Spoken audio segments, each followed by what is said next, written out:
નમસ્કાર મિત્રો, જય હિન્દ, જય ભારત. આજનો મારો વિષય છે આપણા આ મહાન દેશ અને વિશાળ દેશ પ્રત્યેની આપણી જવાબદારી વિશેનો. હું પ્રાય કરીને પબ્લિક ટ્રાન્સપોર્ટનો વધારે ઉપયોગ કરું છું. તો એમાં જનરલી આપણે બસનું ઉદાહરણ લઈ લઈએ તો બસની અંદર લોકો માવા મસાલા ખાઈ અને એનું રેપર ખરું એ જ્યાં ત્યાં નાખી દે બસની અંદર જ. વેફર લાયા હોય ખાવા તો વેફરનું જે રેપર ખરું એ પણ બસમાં નાખી દે. નાના બચ્ચાઓના કોઈ ડાયપર હોય તો એ ડાયપર બી એ લોકો કોઈ કોથળીમાં રેપ કરી અને ગમે ત્યાં ફેંકી દે, બસની અંદર કોઈ સીટની નીચે ઘુસાડી દે. આ તો ઠીક, આ તો થઈ કચરો કરવાની વાત. એના સાથે સાથે કોઈ સિંગદાણા લાયા હોય તો સિંગદાણાના જે ફોતરા આવે છે એ ફોતરા બી બસની અંદર ગમે ત્યાં વિખારતા હોય. પછી એનું જે રેપર ખરું અગેન એ રેપર બી બસની નીચે ક્યાંક છુપાડી દેવાનું. તો શું આ આપણને શોભા આપે? શું આ યોગ્ય છે? બીજી વસ્તુ, આ તો થઈ આ કચરાની વાત. બીજી કે બસમાં એકદમ શાંત માહોલ ચાલતો હોય અને એમાં કોઈ મહાન આત્મા એવી હોય કે જે પોતાના મોબાઈલની અંદર મોટા મોટા અવાજે વિડીયો જોતા હોય. આજુબાજુમાં કોઈ નાનું બાળક સૂતું હોય તો એની કોઈ ચિંતા નથી કે ભાઈ કોઈ વૃદ્ધ છે, કોઈ બીમાર છે તો એને ડિસ્ટર્બ થશે, તો એવી કોઈ પરવા જ નથી. બસ આપણે આપણું કામ થાય ને આપણે મજાથી જોઈ શકીએ છીએ ને, બસ. તો આ ન થવું જોઈએ મિત્રો. બીજી વસ્તુ, કોઈ વ્યક્તિ એમને ટોકે બી કે ભાઈ તમે આ જોશો નહીં, તમે પ્લીઝ આનો અવાજ ઓછો રાખો, તો તમે હેડફોનનો ઉપયોગ કરો, તો એ લોકો પાછા એ લોકોને દબાવતા એવું કે ભાઈ તું મને કોણ કહેવા વાળો, એમ આ તારા બાપની ગાડી છે. જો હવે આવી રીતના એનો વિરોધ કરે. એક પહેલી વાત તો કે પોતે ફોલ્ટમાં છે, પોતે પોતાની ભૂલ છે એનો સ્વીકાર તો દૂરની વાત રહી, પણ સામેવાળાને એવું કહી અને દબાવી દેવાનો કે ભાઈ તું તારું કામ કર અને આ તારા બાપની ગાડી નથી, આ અમે બી એની ટિકિટ આપી છે. શું આ યોગ્ય છે મિત્રો? બીજી વાત, જાહેર રસ્તાઓની વાત કરીએ તો જાહેર રસ્તાઓમાં પણ જ્યાં ત્યાં મેં જોયું છે કે લોકો બેફામ કચરો નાખતા હોય. કોઈ જાતની કોઈની ડર નહીં, કોઈનો બીક નહીં કે કોઈ. સરકાર કેટલાય આયોજનો કરે છે, કેટલી કચરાપેટી ઠેર ઠેર હું જોઉં છું કચરાપેટીનું આયોજન હોય છે. જગ્યા જગ્યા ઉપર જાહેર મૂતળીઓની બી વ્યવસ્થા કરી છે, તો લોકો ગમે ત્યાં ટોયલેટ કરી દેતા હોય છે, ગમે ત્યાં કચરો નાખી દેતા હોય છે. તો આ યોગ્ય નથી. પછી કચરા બાબત વિશે તો ઘણું કહી શકાય કેવું હોય તો, પણ હવે બીજી વાત મને અનુશાસન વિશે મારે વાત કરવી છે કે કોઈક મોલમાં ગયા હોય, કોઈક જાહેર કોઈ પ્રસંગમાં ગયા હોય તો પોતાની ગાડી એવા જગ્યાએ પાર્ક કરશે કે જ્યારે બીજાને તકલીફ પડે. અરે ભાઈ, તમારું વાહન તો એવી રીતના પાર્ક કરો જેથી બીજા કોઈને તકલીફ ના પડે. તમે કોઈને નડો નહીં, આ એ મોટી વસ્તુ છે.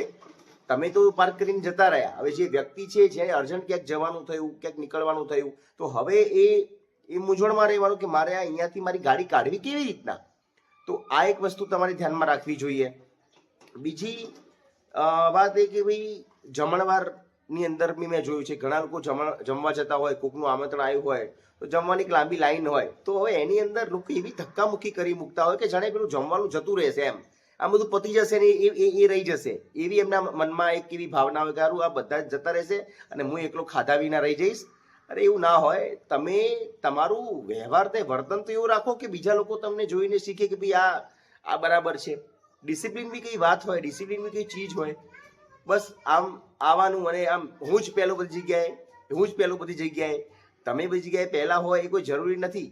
પહેલી વાત તો એ છે કે તમારું બિહેવિયર એવું રાખો કે સામેવાળા વ્યક્તિને થાય કે ના ભાઈ આ વ્યક્તિનું કામ છે, તો એ લોકો બી તમને જોઈને શીખે કે ભાઈ આ વ્યક્તિ લાઈનમાં ઊભો છે, શાંતિથી ઊભો છે, એનો વારો આવવાની રાહ જોવે છે, તો હું પણ આના પાછળ શાંતિથી ઊભો રહું.